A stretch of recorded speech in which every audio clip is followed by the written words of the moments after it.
Welcome to Cupful of Calm with Naila Qayyum.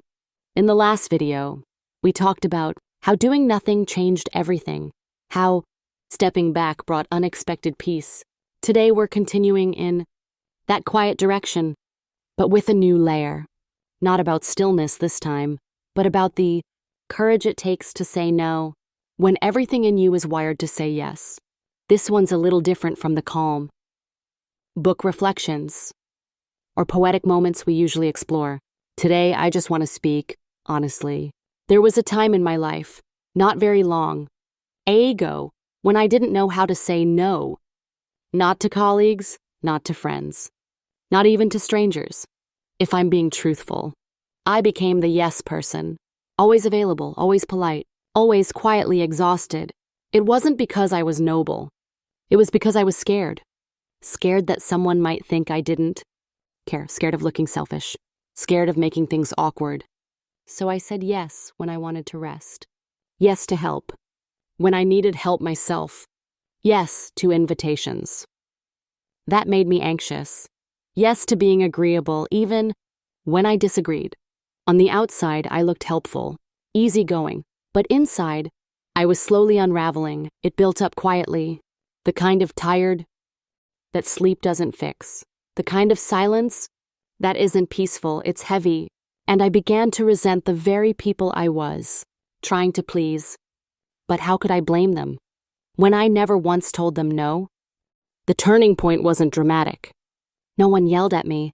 Nothing collapsed. It was a small moment. Someone asked for just one more favor, and something inside me cracked. Not out of anger, but fatigue, a soft aching kind. I remember whispering, "I'm really sorry, but I can't." And then I braced for disappointment. Judgment, distance, but none of that came. Just a pause. Then, "Oh, okay. Thanks anyway." That was it. The world didn't fall apart. But mine started to come back together. You see, I had spent years measuring my worth in how useful I was. As if love had to be earned through obedience. As if my time only mattered when it was spent on someone else. Saying no that day felt strange, even selfish. But in the silence that followed, I felt something I hadn't felt in a long time, relief. Not just physical, emotional, like my soul had finally exhaled. I realized that boundaries aren't about shutting people out. They're about letting yourself in, making space for your voice, your limits, your healing. It made me question, how many yeses had I said when I meant no? How many times had I chosen to avoid discomfort, only to create it within myself? Saying no felt like betrayal at first, but slowly it began to feel like truth, like trust, like finally choosing myself. Here's what I know now after many small, shaky no's. Every time I said no to something, that drained me. I was saying yes to something that nurtured me. Yes to an early night. Yes to time with my own thoughts. Yes to peace without explanation. And the amazing thing is, people respected me more because I respected myself more. It wasn't instant. Some people did pull away. And yes, that hurt.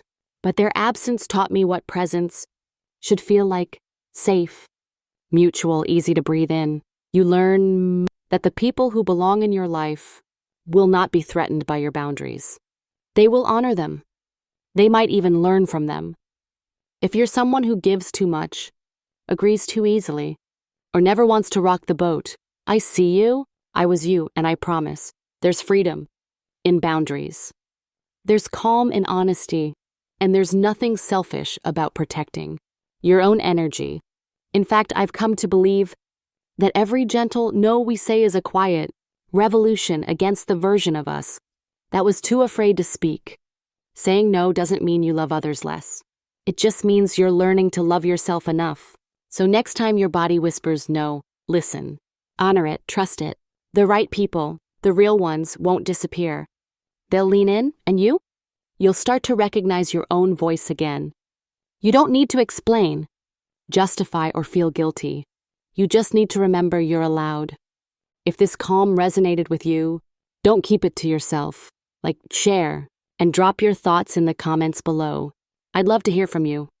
And to stay tuned for more soulful segments, stories, and slow sips of thought, subscribe, and tap the bell icon, because here at Cupful of Calm, the quiet is never empty.